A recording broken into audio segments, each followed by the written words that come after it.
All right, I got Michelle Chalfant on the show today. She is a licensed therapist, holistic life coach, best-selling author of this book that I'm holding up right here, The Adult Chair. Get unstuck, claim your power, and transform your life. Michelle, welcome to the show. Thank you so much, Joel. I'm excited to be here with you. Really excited. I love your work, and I just got introduced to you recently, and I love this stuff because I didn't tell you about this myself, but I do a lot of men's work and Mhm. went through my own struggles with my own marriage. Been with my wife for about 15 years now. Have two kids, and for Mhm. 10 years of my marriage, it was quite rocky. Went to marriage counseling therapy for 4 years. Didn't really see any results. I shouldn't say that. That's not true. I did learn things. I did learn things. It was part of Mhm. my process, but it didn't get me to where I am now. And so I love some of the stuff that you have in your book, and I'm just super appreciative for the work that you're doing because more and more people, they don't know this stuff, and that's why I know you wrote a book. They don't know this stuff, and you can save yourself probably 4 years of therapy and 10 years of a rocky road marriage like me, and go out and read books like yourself. So just super appreciative that you're here, and yeah, excited to dive into things. But I always like to just kind of start with, like, how did you get here? How did you what made you kind of come up with the idea of the adult chair? Because you wear so many different hats. Like you said, Joel, it's not therapy, it's not coaching, it's a little bit of this mixed with some spirituality. It's still like, so like, how'd you come up with this concept, the adult chair? Oh my goodness. I have to think through, like, how can I condense this way down for you? If I may start with my own journey, Please. start there. Let's Yeah, just would start love there. to would love to hear like how you came about, and how it got to where it is now. And I love what you said about your marriage. I had a similar thing going on in my own marriage. Marriage counseling didn't work for me either. But anyway, because it's really an internal job of self. But anyway, we're going to get to that. So let's see. So I grew up, like I said, in Rochester, New York, when you and I were talking pre-show. And I grew up Italian family, this Catholic family, and I just never felt like I quite fit. I realize now, which I didn't know then growing up, with a lot of anxiety. I just had a lot of anxiety. I also realized going through college, because I was getting a degree in psychology, that I was functionally depressed. I didn't know what it was back then. Okay, I was in college when there was no internet, just letting you know.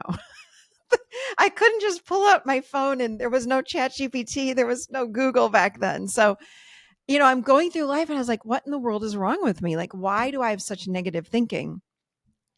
And I realized, wow, I'm depressed. I think I have functional depression, because if you saw me on the outside, I dressed well, I had the boyfriend, I had the friend group, I was in the sorority. Like, if you looked at me, you'd think, oh, she has it all together.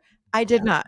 And I realized that as I went through my life and my career, that I was not alone in this. Like, many people live with a smile on their face, but behind their eyes is a lot of sadness or depression or suffering. So that was me.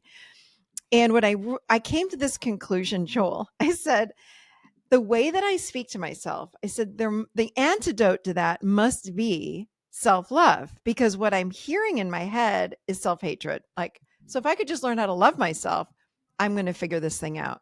So Hmm. that was when my quest began. I was 21 years old. Like, I think I was just graduating from college, or my third, something like that. And I just started blazing down this trail of, I'm going to figure this out. And that's my personality. I just, like, I'm going to figure this stuff out. So that led to, it was, so many. I don't believe that anything is a coincidence. Nothing. It is all synchronistic. It's divinely planned. So, Yeah. like my mom's Agreed. friend would say, yeah, you know what I mean? Yeah. My I'm mom's 100% friend. alignment there. Yeah. My mom's friend, I remember, gave me Conversations with God, and someone else gave me Many Lives, Many Masters by Brian Weiss, like these really spiritual books. I'm like, oh, this is stuff I've believed my whole life, but no one's ever talked about. So there's like this whole, like, activation of the spiritual side that nobody really talked to me about, but I knew it. I was very much an empath growing up. So anyway, there was that. Started working with mentors, teachers, doing my own personal work, and started to feel better, like really a lot better over the years. And I again became a licensed therapist, also became a coach. By label only, honestly, because the way that I saw clients from the beginning is the way that I still see clients now. And my clients would always leave my office and say, what is this? Whatever this is, it's awesome. I've been to therapy. This isn't exactly therapy, but it's not exactly coaching. I'm like, it's a combo platter of spirituality, energetics, coaching, therapy. I do all of it. So I just sort of lumped it all together and it came through me quite naturally. I learned about my own version of parts work. If you've ever heard of parts work, internal family systems, Mm-mm. that's a big name in therapy. I've never been trained in that. I did my own version of it. It's more energetic. Anyway, so I went through my life, again, through a series of mentors and all. I learned a lot about the inner child and different parts of self. And through mentors and through honestly a lot of reflection from clients, this whole adult chair model was formed and developed, and I just keep adding to it and building onto it, and it became an understanding for my clients of who we are today, how we got this way, and that's part one of the book. Part two of the book are the 5 pillars, which is the how to that I needed when I was in my 20s and 30s of, well, wait, how do I work through all these things? How do I build up my self worth, my self love? How do I improve my relationships? How do we do this? It doesn't make sense to me. And I found over 20 some years of working with people, the 5 pillars that are in the book, those are the 5 things that I talked about more than anything. Those are the 5 things I taught. That's what I do a lot of my live events around. I have a whole now coaching certification program because of the adult chair. I started the Adult Chair podcast in 2000, December of 2014, and it just blew up very quickly. Wow. I didn't even know what a podcast was back then, but the guy I was working with was like, "You need to do a podcast. This stuff's really good." I was like, "Okay." And yeah, so it went from podcast to then people knew me internationally because of the podcast.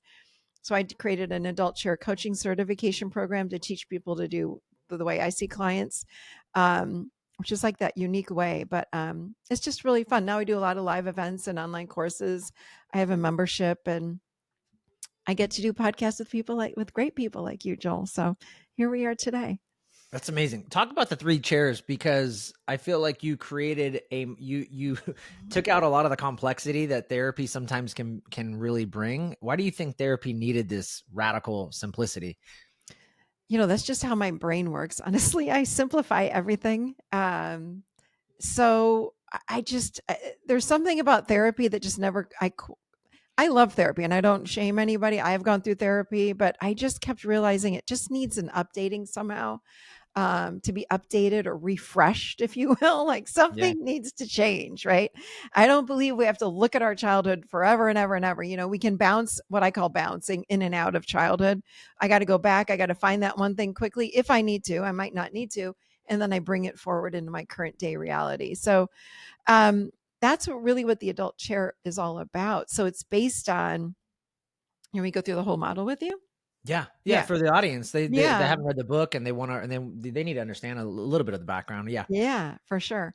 So the model itself is based on these 3 distinct phases of our lives. Every human goes through the same phases and we learn a ton. So everyone is born and then enter into what we call the child chair. So this is from 0 to 6 years old. And from 0 to 6 years old, what happens is we learn, every human does the same thing. We learn all about several things. Number one, emotions. So we learn about sadness, we learn about grief, we learn about happiness, we learn about shame, we learn about danger, we learn about all these things while we are from the ages of 0 to 6. We also learn what we take it to the next level by, were you allowed to have emotions growing up? Did you have siblings that might have bullied you? Did you have parents that did not know what to do with their emotions? Did you have parents that shamed you? Or what happened when you were feeling your emotions? Because here's what's so crazy to me, Joel, is that by age 6, we have created a roadmap. Think about this, a roadmap for how we live the rest of our lives. So 0 to 6 is the foundation for a whole entire adult life. So the way that we think now, the way we make choices now, the way we pick our partners now, it's based on a roadmap from 0 to 6, which to me is like that emoji with the mind blow, like, okay. So everyone think about this.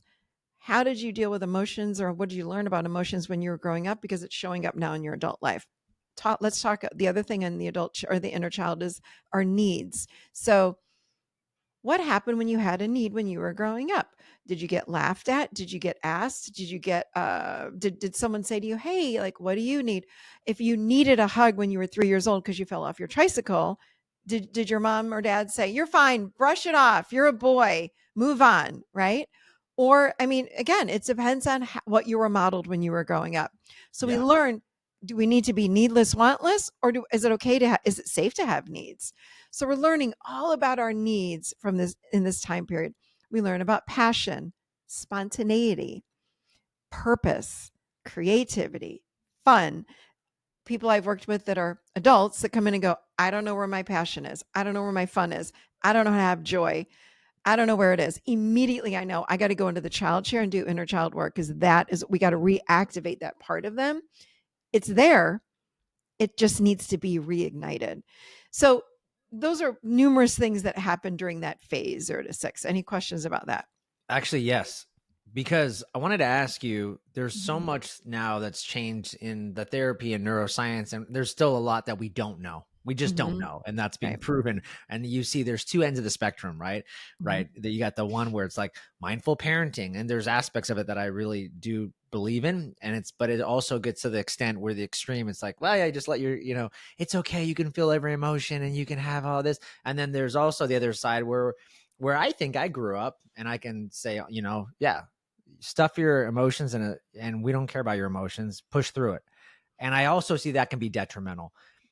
If someone's listening to this and they're a parent and they're looking for that, because we know that 0 to 6 range Mhm. is so critical for the child's brain as they develop, what would you say what's like that balance that you've seen or that's worked best for your either your kids, maybe you didn't know that information when you were raising kids, but yeah, probably not. But what's the advice that if you could go back, you'd give your clients now and say, hey, listen, this is that kind of where this is in the middle, where because we also, one of the big things I think about now is like there's a lot of me where I go, man, I'm not as fun or Mhm. spontaneity, right? I don't have that as much now. I'm more serious, very left brain, like, let's get this mission task, let's get it created and done. And I don't Mhm. want to pass that on to my two kiddos who are 11 and 7 and just destroy that from them because I see that how beautiful that is in their minds right now. So how do we maintain that, but also keep, I guess, a balance? I've been asked this question so many times over the years, like, "Oh my god, what did I do to my kids? I didn't know this stuff then, what am I supposed to do now?" And I say the same thing all the time, like, learn how to live in your adult chair. Do your own personal work, because then you will model a healthier parent or a healthier way of living for your children. So, it's more about you than your children, actually. So again, we all do the best we can. My parents did the best they could. I did not know all of this when I had my little kids, for Yeah. sure. But over the years, as I was integrating what I'm learning into my own life, doing my own personal work over and over the years, I noticed that by the time my kids were even in middle school or high school, it's not that, again, I wanted to update their roadmap, and I did that by working on myself. So it's no different. We all have a phone, right? The phone, we update the phone all the time. We can update the roadmap. Okay. So this is one way to do it with your own kids, is to start doing your own personal work. The healthier that you are, the healthier then that you, of course, show up for your own kids. So let me give you an example. I remember, I think I wrote about it in the book. I think I did. I was moving, and I lived in a house that had all these like cream colored carpets in the bedrooms upstairs. And we were getting ready to move. I just had all the carpet steam cleaned, and my kids had some friends over. They decided to wrestle. And I was having an open house because I was moving. This was a Friday. This is a Saturday. I was having the open house for the move that we were having. And my kids wrestled with their friends, and they knocked the plant over and attempted to clean it up with water. So you can Oh, imagine what it looked like someone took a poop on the carpet. Okay. So all of a sudden I hear this mom, I heard them rustling around, and I go, what are you doing up there? I was like, so they go, oh, mom, come up here. And I'm like, oh my God, what happened? It looked, Joel, my carpet, everything was perfect for the open house the next day. And I lost it. I mean, lunatic, uh, lunatic mother. Like, I was furious. I was swearing. I completely lost it. This is probably 10 years ago now with my kids. And then I walked downstairs and I took some deep breaths and I just said, okay, that was not okay. That was not okay. How you talk to them, they're kids, they're teenagers. And yes, I told them not to hurt the house and all that, but it was a mistake. Nobody intentionally did that. So I walked back upstairs and I was like, okay, boys, let's have a conversation. It was my two kids and then their other friends. And they sat, we're all sitting on the bed. They were so scared. And I said, and they didn't think I was going to say this, but I said, I just want to apologize. And I had to go get myself very centered in what I would call my adult chair. And I said, I just want to apologize for how I spoke to you. And then I said, and they said, no, it's okay. You don't have to. I said, no. And this was a teaching moment, right? And I said, no, no, no, no, no. It's not okay for people to talk to you like that ever. That was on me. And I really want to own it. And I'd like to apologize. Number one. Number two, I am upset. We're having an open house tomorrow. And now I have to have these carpets steam cleaned again. So I am upset about that. That was true. So in our adult, we speak fact and truth. We also own our reality. So I did that by saying, I'm sorry. And then I said, so here's what I need right now from all of you. There's my need from child chair. You see, it's like all these chairs come together in the adult, right? And I said, Yeah. I need you boys now to go to the store, go get the steam cleaner, and you're going to come back and you're going to steam clean. I will assemble it for you. I need you to do these rooms, and then I need you to be outside the rest of the day. And they said, yes, Mom. Yes, Mrs. Chalfant. I said, okay, good. And then I said, thank you. And I turned around and I was not angry. I wasn't stomping. I fixed it. I solved the problem, but I did it in an adult way. So when we live in our adult chair, it's not to say that I'm not ever going to get upset. Mm-hmm. It's to say I take responsibility. I apologize. And what a lesson for them. And I got to tell you, my kids to this day, and they're in their 20s now, if something happens with them or they do something that's hurtful to me, they will look me right in the eye very calmly and say, I am very sorry, Mom, if I said something that hurt you. And I'm like, I appreciate that. Thank you. So again, I am not here to say I'm the perfect parent, but I try very hard to be a healthy parent. And I feel like I'm doing a really good job with that. So Yeah. but I've learned these tools that I talked about in the book. So that's what the book is all about. And whether it be you're raising children or like you were talking about your relationship, I had similar things in my own relationship, but I learned how to do it. I learned how to do it in a healthier way. So does that Yeah. answer your question? Yeah, that was so good. Thanks for that. And it's so funny because you always want like, what's the hack and what's this, and it always comes back to you. The problem's you. Fix yourself. Model it. Model the behavior you want, and that's what's going to show up. So I love that. That was Yeah. great advice. To all my coaches, I always say to them, I'm like, and I harp on this, anyone that joins my coaching program, I'm like, clean your slate because you can only take people as far as you've gone. So I say the same thing to parents. You can only raise your kids as healthy as you've become, right? So the healthier that I am, the healthier my kids can become. So clean your slate, work on your stuff, work your triggers, learn, set boundaries, learn how to live in your adult chair. That's why I wrote the book. This book, honestly, I wish could be in every single school. And hopefully one day it will be because these are just basic life skills that we don't know. People don't Yeah. talk about this stuff all the time, at least Yeah. in one book. So anyway, Yeah. all right. So that's the child chair. I know we went off a little bit here, but so Yeah. the Thanks for child doing that. chair, yeah, for sure, has all these beautiful things in it. Then what happens is we move over to what we call the adolescent chair. So that's from 7 to 24, and that's pre-adolescence, adolescence, post-adolescence. That's really truly the development of the ego structure of who we are.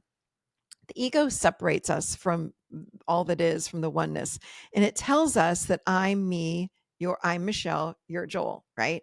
So there's a separateness.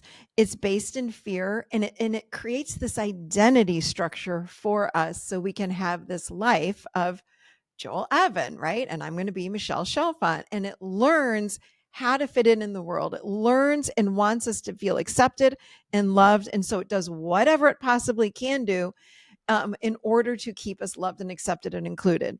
That's why when you're in 10th grade, or excuse me, when you're 10 and in second grade or third grade or whatever that might be, and your friend pushes this girl over in the playground and her skirt goes flying up and everybody laughs, and you laugh too, and you go, okay, that was funny. So the ego's like kind of keeping track, like, oh, that was funny, or that was mean, or don't do that again. So we start morphing who we truly are. And this is when we're actually covering up that true self.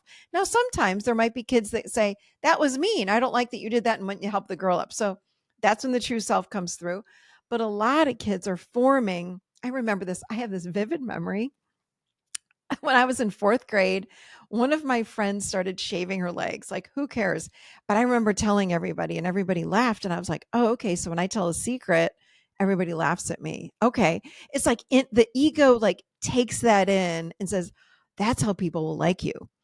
So then I became this person that like told things that I probably wasn't supposed to tell, but people laughed and I was included in groups. So again, I look back, I'm like, what the hell were you doing? That was the stupidest thing. But I wasn't an adult and my ego is just trying to fit in and be included. Yeah. So that is what happens in the adolescent year. So this is where we learn things and create things like codependency, narcissism, control, blaming, gossiping, people pleasing, perfectionism. Everything about this part of who we are is covering up that true self and forming this almost this quote unquote new identity, which is the false self. We all have a false self. Nobody's walking around 100% from their true self, their truest self that they were born with. As we learn to overlay that because it's not safe at Is some that what you'd point. call the shadow, or some people refer like is the shadow, or Um, is that a little different? It's a little different. So the shadow consists of the unconscious or unknown beliefs that we've stored in the unknown self, which is the unconscious. So it might be things like Mm. I'm unlovable, I don't matter, I hate myself. So those beliefs could form, yes, a true self, or excuse me, a false self. But yeah, so that's the shadow aspect of who we are. Um, but yeah, so that's where like when we don't even know who we are, so we are suddenly codependent, or we form that as we're growing up, or like I said, narcissism, some sort of personality, in order to fit in and be loved. Some kids grow up and they're like, oh, I'm the helper, or I'm the prince or the princess of the family. I get nothing wrong. These are the kids that think about kids that like may not like to do baseball or soccer or ballet or whatever the heck it is, but they get praised for it, and the ego goes, keep doing that, keep doing that, keep doing that, even though I don't even like that anymore, but that's how I get praised. Right. So we learn to be who other people want us to be or become. So we form these identities in order to fit in and be loved. Because let's face it, the family that we're growing up in, if we're not loved and accepted by our parents or the people that are raising us, we need to have food, shelter, and water. We don't want to be abandoned. So, Right. right. So Right. that's pretty much the adolescent chair. It's not bad.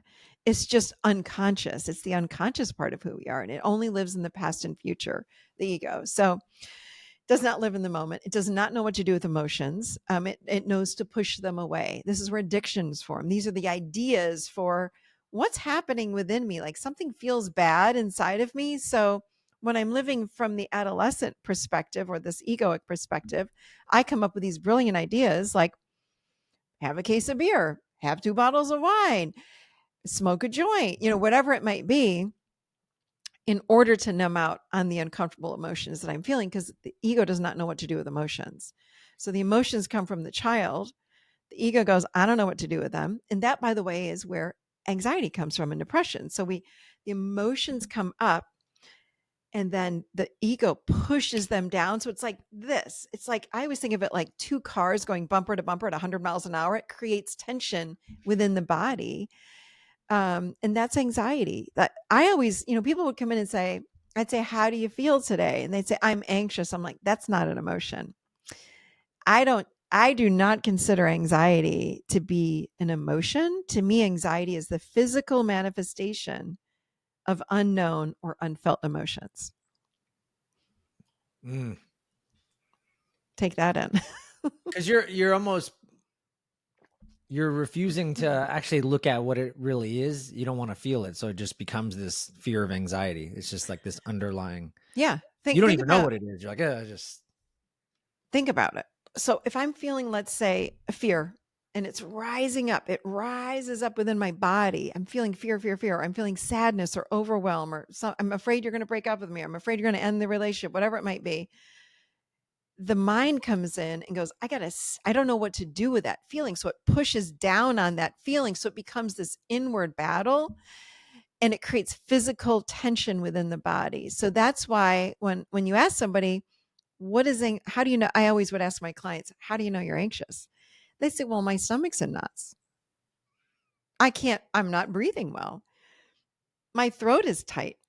My shoulders are tense. They'd go on and on and on and on and on. And I'm like, those are all physical symptoms. Like, and then when I ask them to tune further into what they were feeling and experiencing in their body, they would say, oh my God, I had no idea. I'm actually really uncomfortable with my wife going on vacation with all of her girlfriends. I'm like, oh, and I can't even tell you, probably 8 times out of 10 people would say, I didn't even know that was in there.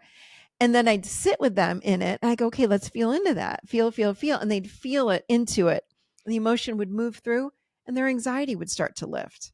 So sometimes it's not as easy as one and done in just a few minutes, but oftentimes it is. I mean, I've Yeah. done this work 25 years. Well, let me tell you what, if we can learn, and I speak from experience on this one too, I had a lot of anxiety. But when I learned how to start sitting in it and being with myself and my body, my anxiety started to lift. And now I know it's like an indicator in a car, those indicator lights, like you need an oil Yep. change. I'm like, Yeah. the moment I start feeling something in my body now that's tense, I go and I sit. I go, oh, I got to go sit. That quote unquote anxiety is here. I got to go sit and see what's in there. And I just sit and I breathe and I allow it's an energy. Let's face it. We're energy beings. So Yeah. the energy starts moving as the emotion through me and then it's gone. So now I've got it down, but I lived with anxiety for years. I didn't know what to do with it. Yep. So Yeah. Makes so much sense. so so that's the adolescent chair. And then around the age of 25, when the prefrontal cortex comes online, which is the the executive functioning center. If we had parents that were great role models and they could sit in the present moment and set healthy boundaries and process their emotions and tune into us when we had emotions, that were compassionate with self and other, and you know fairy tale parents. Yeah, which that's where we all lived, Like, right? Everybody had that wait, going on. what? Yeah. Yeah. So if we had that, then we slide naturally into the adult chair, which most of us don't do that. Typically throughout the day, we actually swing through all the chairs, but we want to spend most time, if we can, in the adult chair. But most of us have physical adult bodies, but emotionally speaking, we're stuck in the adolescent chair, which is about the average age of like a 13 or 14-year-old. That's where you see most people typically, you say, Michelle? Yeah, well, like I said, think about somebody that this is an example. If you've got something to say to your wife, your sibling, your parent, your whomever, but you just don't say it because you don't want to cause a fight or you're afraid, that's the adolescent. So, Yeah. like I said, it's not bad. It's just trying to avoid conflict, right? Mhm. Or trying to avoid something. Where in my adult, I'm going to say, you know what? I'm to the point in my life now where I'm ready to speak up. I'm wanting to learn boundaries. I'm not quite sure how to do it, but I'm going to read this book and learn how to set boundaries. Or I'm going to take Michelle Chalfant's course on boundaries. I'm going to learn how to do it. That's the adult. So you may not get it perfect. I don't want anyone to ever think the adult is perfect because they're not perfect. Like I said with my example, I blew up at my kids. I was yelling and screaming and swearing at even my kids' friends. I was crazy. But then I apologized. So I slipped into adolescent and then I moved back in my adult. I took a deep breath, regrounded, and then moved into my adult. So yeah, we swing back and forth between chairs, but I see most people living in their adolescent chair, whether it be they just don't really want to feel their emotions. So it's not bad. They're just not really wanting to feel their emotions. It's like, it's okay. You don't have to feel your emotions, but an adult's going to at least give it a try, give it a whirl. Yeah. Yeah. I wanted you mentioned boundaries here a second ago, and I know one of the things we want to get into today is boundaries and triggers because those Mhm. are always good. But I wanted to ask you something that I read that you actually link autoimmune conditions to a lack of boundaries, right? Mm, Like, yeah. how can our body start breaking down when we're too nice? Mm. So we betray ourselves when we don't speak up for ourselves. So there's a self betrayal when I sweep things under the carpet, when I say, "Oh, it's no big deal. Oh, I'm easygoing. It's not that big of a deal. I'm not going to worry about it." Or, "Oh, they're tired." Instead of putting myself first, I'm betraying myself and pushing it aside. So this is where we get into the energetics of, where does where does disease or illness actually manifest? Like, this is a whole other conversation, but Yeah. it's the chakras, it's the energy systems that we all have. And yeah, studies have shown that it's a lot of first chakra. It's lack of grounding when it comes to that, autoimmune diseases. And with boundaries, the way that I have had to work my own boundaries. I could not set boundaries to save my life when I was in my 20s and 30s, but I've now learned how to set boundaries really, really well. And I've taught boundaries for many years. I have an awesome boundary course on my website, by the way, that teaches, really breaks it down. And here's the magic or secret ingredient in boundaries where everyone needs to begin. Because what I found was I could give boundary scripts to people for like a year, and people would still come back and go, "I still can't set up." I'm like, "I'm giving you the perfect words right here. We role played. What's the problem?" What I realized is that if you don't have inner value, or if you don't feel worthy, it doesn't even occur to you to set a boundary. And if it does occur to you, you don't have the voice. You can't get the energy behind setting a boundary. So, does that make sense? Yeah. I mean, you can have all the scripts in the world, but you don't even have the confidence or the clarity or the conviction or the Mhm. courage to even pull out the script because Right. it's just not part of you. So it's like, I don't know what to say. I lost the words, right? Yeah, So you totally. actually have to fix. It's kind of like you got to go 2 steps back, fix that first, then look Mhm. at your script. Is kind of what it sounds like you're saying. Yeah, and one of the first podcast episodes I ever did 10 years ago was boundaries are not confrontational. Like, they're not confrontational. And people think that they are. People think, "Oh," and I can't tell you how many people said to me when I would suggest, "Hey, what do you think about a boundary with your so and so, whoever, mom, sister, brother, friend, husband, wife?" And they would say to me, "I'm not confrontational. I'm not setting a boundary." And I'm like, "What? I never." Two different things. But many people grew up with somebody that was confrontational or a rager or used a lot of anger to set their boundary, which was really unhealthy. That's not a healthy boundary. I Yeah. suggest healthy boundaries, which you cannot do unless you feel worthy or have value. So I liken it to, think about a jewelry store. Where are the most precious stones or diamonds in the jewelry store when you walk in? Where are they? I'm assuming locked up in the back. They're locked up in the back. They a lot of times have a guard standing nearby, but they are behind lock and key because they're the most valuable. They have the biggest boundary around them. The most valuable has a bigger boundary. When you go to the store, the grocery store, and you turn around, what do you do when you get out of your car? You click, click, lock your car, right? You, because it's valuable to you. You want to keep it safe, so you lock it. We as humans are the same. When we naturally feel valuable or worthy, we quite naturally want to protect ourselves. We quite naturally start to speak up. What I found was the more I was able to increase value, my inner worth, the tolerance for people bumping into my boundaries went way down. I stopped letting them go. I started speaking up for myself. And it just became this almost like impulsive, like, "Wait, no, that's not okay." And I'm like, "Where'd that come from?" I can't believe I said that. So it's really a beautiful, and I did that. And then again, started doing that with a lot of my clients. I was like, wow, that's the ingredient that was missing. That's the ingredient. They didn't have value. They didn't feel valuable enough. You reach a tipping point and then it becomes more natural. Then the scripts are helpful. Then it's like, "Oh, now I can use a script. Now I need the scripts." But to give someone a script that doesn't feel valuable enough, scripts will not work. They can't say it. And if they do say it, there's no energy. A Right. boundary needs energy, not like a big bad wolf where I'm going to blow you down, right? But there's an energy, there's a presence within me. I can just look, how you have two kids. You can look at your kids and be like, "No," or "Stop." And your kids will be like, "Yes, dad." Right. Why? You are sending them an energy first. They're like, dad means business. Uh-oh. Yeah, It's that's an so good. That's it's so an good. energy. I never actually connected the two of going back to value. I love that you said that, but Mm-hmm. that takes a lot of deep work. That's not going to be something that you just, you know, that's not, there's no breath, there's no hack for that. That's not going to be sitting, you know, so like you said, your course or something to like do some of that deeper work because that's going to take some time. I know It's not a that's not a just quick a fix. cognitive thing. It's not just a mental thing that we do. It really has to penetrate in the body, you know. And so many people just go, "Oh yeah, I get how to do that." That's where the scripts live, is in they're in the head, what I call chin up.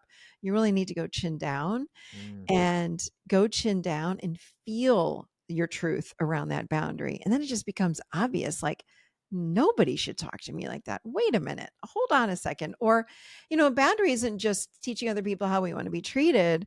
A boundary can also just be a simple request, like, hey, every night when we go to whatever, pick it, when we go to book club on Thursday nights, I noticed you're late every week. So I understand you're late, but if you can't show up, you know, at quarter of, then I think I'm just going to drive myself.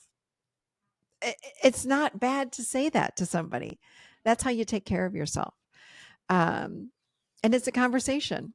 It's not screaming and yelling. And in the course, I go through the whole thing around, you know, how do you pad your boundaries to soften them on either side? And, you know, because people go, well, someone's going to get upset with me. I'm like, they get upset far less when you are embodied, energetically embodied, and then you pad them on either side. It's a very different experience. Yeah, I would imagine too. I mean, and I'm assuming a lot of boundaries get, you know, there's obviously your work and then there's your actually, you know, your spouse, but I'm sure there's a lot of boundaries that get broken for people in their spousal arrangements. But if your spouse has more clarity in what your boundaries are, it's actually helpful for them. I know it'd be helpful for my wife if I knew what her boundaries were, but if I didn't know and I Totally. just keep abusing them, right? It's like, oh, actually, I know that she needs this time. Oh, okay, awesome. Then I'm clear. She's Mhm. clear. Now she knows Mhm. how she gets to show up too. So it actually makes a lot of sense what you're saying. 100%. And I even say this to my husband, like, it's not, here's the thing. I have a whole course on this too, the relationship reset course. I teach couples how to, or people in relationships, how do you communicate in a healthy way? Because I realize we weren't taught that either. Um, but here's what I say about relationships is that we cannot expect our partners to be psychic. Now, I know when I go out to dinner with my husband, he's either going to have a red wine from Italy, probably a Nebbiolo, or he's going to have a half and half tea. I know that every time he goes out. I know that. That I know.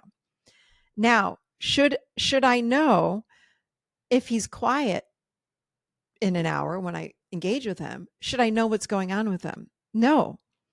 That's where it's my job to speak up and say, "Hey, I notice you're kind of quiet. Is everything okay?" And then that's me in my adult chair, because in my adult chair, I'm gathering information. I need to understand. I'm feeling uncomfortable because I'm noticing you know how you can feel with your partner. Like, I can feel there's something off here. And if they say, and then it's their job from their adult chair to say, you know, I'm not okay. Or I am okay. Or I'm not okay, but I'm not mad at you. I'm not sure what's going on. When we're in a relationship with another human, it's our job to keep that other human, or excuse me, it's our job to communicate in a healthy way with our other human. It's our job to do that. We have to learn how to speak up and do that. That is the biggest breakdown in relationship, is lack of communication. And if we could do that from a raw, honest place, we'd have much healthier relationships in the world. I cannot tell you how many couples I worked with over the years, and I'm like, um, have you told them that you feel that way? Well, no, I wouldn't say that to them. That'll hurt their feeling. No, no, no, no, no, no. You got to learn how to speak up for yourself. It's okay.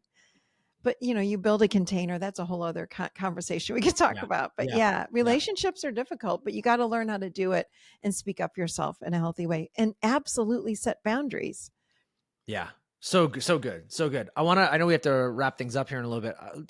Let's talk about triggers a little bit Hmm. because that comes up a lot. And you were telling me offline, like, yeah, but these are a good thing. Like, this is what people, they want to avoid them, but this is actually, it's a positive thing. Talk to me a little bit about that. Yeah, I have said for years, triggers are a gift. That's probably of the tools in the pillars. I mean, I practice all the pillars, all 5 pillars, but that really changed my life because I was someone that was so dysregulated in my 20s and early 30s. Like my moods were up and down, up and down, up and down. So I started working with triggers, and what I learned about triggers was this. Triggers are unknown or unconscious beliefs that we have about ourselves. Do you hear that? I don't want to hear it, but I hear Yeah, it. this is why they're a gift because it's free update. You remember how I said we all have phones, we update our phones and we live off of the roadmap from 0 to 6? This is a way to do it for free. This is how you update your roadmap because we're all living off of beliefs that are outdated. So when we're triggered, what most humans do. So let's just say Joel, you don't invite me to your party on Saturday or something and I'm so hurt because you always invite me. Now you didn't invite me, so I'm really hurt by not inviting me. So I don't get the invite, but all my friends do, or my one friend does. And then I call my mom to talk about you and my whomever. And I'm going to tell all these people, can you believe Joel didn't invite me? And they go, yeah, he's such a jerk. I can't believe he didn't invite you. So what's happening though is when I'm really hurt that you did not invite me, there's an emotion that's rising up inside of me about me that you have just mirrored. So I've got to look at this and go, wait, what's coming up for me? What is that? Now, it might just be that I need to have a conversation with you. But if I'm really, really, really, really, really mad at you because you didn't invite me, there's something else there. There's something going on. So we've got to be willing to look at this belief and say, okay, I'm really pissed at Joel because he didn't invite me to the party. What's under that? How did it make me feel that he didn't invite me to the party? Well, and I have a 7-step process in the book on how exactly you walk through this under the trigger section. But then I would say to myself, well, wait a minute. How does that make me feel that he didn't invite me? I feel angry. I feel left out. I feel like he doesn't care. It's making me feel unlovable, unlikable, like I don't matter. Woo. So you keep going down, down, down, down, down until you hit the root. So the root is, wow, I don't feel like I matter. And then you sit in it and you let yourself feel that root emotion. You fall into it. And then once you feel like it's done, and it's just an energy thing, you just know, like, okay, I think I'm done feeling this. There's no charge anymore. Because here's what's true now. It's not true because I do matter. My husband loves me and my kids think I matter and my dog thinks I matter and whatever it might be. So then we build back up with what's true today in this moment. All of these other people feel that I matter. And then I'm in a more balanced state. Then I can ask you, hey, Joel, I'm curious. I didn't get an invite to your party. And you go, oh yeah, it's just me and the guys, or it's just whatever. And then I'm like, okay, whatever. And I can move on. Or, oh my gosh, it must be in your spam folder because I invited you. And it's like, oh, that's cool. Thank you. I'll go check. It's when we have this intense anger or frustration or feeling small or something like that is when we know that we're triggered and we hold on to it because people will say to me, well, sometimes we're just hurt or sometimes we're angry, right? Or, sometimes this happens. Absolutely, yes. But if you're still thinking about it in 30 minutes to an hour afterwards and you're talking about it days later, that's a trigger. That's an emotion, or excuse me, a belief that you have that's sitting right there in front of you. Work on it, transform it, and then it won't trigger you again. So good. One of the things I notice about myself too is when I start going into storyland or creating a narrative or having to justify why I'm angry, Mhm. I start asking, oh, wait a second. What's really going on here? Because now when I'm going into Yes. when I start going into justification land, I know I'm like, I'm crossing boundaries. Like Mhm. this isn't real. Like this is me now trying to come up with a reason. And usually, what happens is it comes back to me having to take ownership of what I did, and I don't want to. So it's just easier to make a story and justify why the other person wronged me and all this stuff. And I'm like, but that's not going to get me anywhere. I need to own what I did, and Exactly. then that's usually what needs to happen. So I love that you said that because it's so easy for us to then post hoc justify, create a story, create a narrative. I'm not loved. I'm not this. None of that's true. Or maybe it is, but probably not. It's not. And this is why if you're standing with 5 people, I'm sure you've had this because everyone has had this kind of experience where you're standing with a group and something happens outside of you, an event or someone says something, whatever it might be, but it's outside of you. And like 2 or 3 people in the group are really pissed off, but nobody else is. And they're like, dude, calm down. Why are you so upset? The people that are upset are the people that have the belief that rose up inside of them. The other people just don't have that belief. That's why some people are triggered and other people are not triggered. Like, calm down. Why are you so pissed? That doesn't make any sense. It's not a big deal. It's like, to you it is, because you've got that belief. And here's what's crazy to me again. Most of the beliefs that we have that are in the shadow aspect, that are in the unconscious mind, are there and planted in there by the time we are 3. Wow. Yeah, isn't that crazy? Wow. 3 years Wow. old. Incredible. Definitely by the time we're 6, but so many of them are by the time we're 3. We have formed all of these beliefs when we're growing up in that child chair, and they just drop in. So that's why I'm really excited about the book, because the book for me was a transformational journey. That's how I wrote it for people. There's so many client examples. There's so many exercises and journaling prompts to take the reader through a transformation. Like, this is just, my hope is this is not just a book that you read and all of a sudden I'm going to put the book down and life goes on. Most people that have told me already, like, oh my God, I had no idea how much I was going to change reading this book. I'm like, good. Because this is the book I wanted when I was growing up, going through my hard time.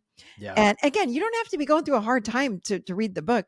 These are basic skills. Like, the 5 pillars are: I own my reality, I feel my emotions, I live with self-compassion. We don't know how to do that. That builds the self-worth and values that we need to set healthy boundaries, which is another pillar. And then again, I own my triggers. So those 5 things, those are the things that I taught more than anything in 25 years. And I still teach them now, that people still struggle with. So when we can learn those and keep working those, we truly can live as healthier adults. I love that. Michelle Chalfant, talk to us. Where can people find you, connect with you, learn more about all the good things that you're doing? And if they want, just go out and any Amazon or bookstore, you can get the adult chair of the book. But yeah, where can people connect with you and learn more? Yeah, just head to theadultchair.com. Everything is right there. And actually, I don't know when you're publishing this, but I did a free masterclass for all the pre-order people, because I was like, oh, I'm going to give everyone a thank you. And they loved this masterclass. It was so good. I just went into deeper detail, a deeper dive into the adult chair and everything. People were going bonkers over it. So I've decided to keep that up for anybody that wants to go ahead and get it. So if you buy the book, you just put that receipt number in. So Yeah. that's at theadultchair.com/book. So it's free. You got it absolutely free. You put your receipt number in, and there it is. Amazing. There it is. Michelle Chalfant, thank you so much for being on the show. Appreciate you and all the great work that you're doing. Looking Thanks for forward to having talking to you me. soon. Thank you so much.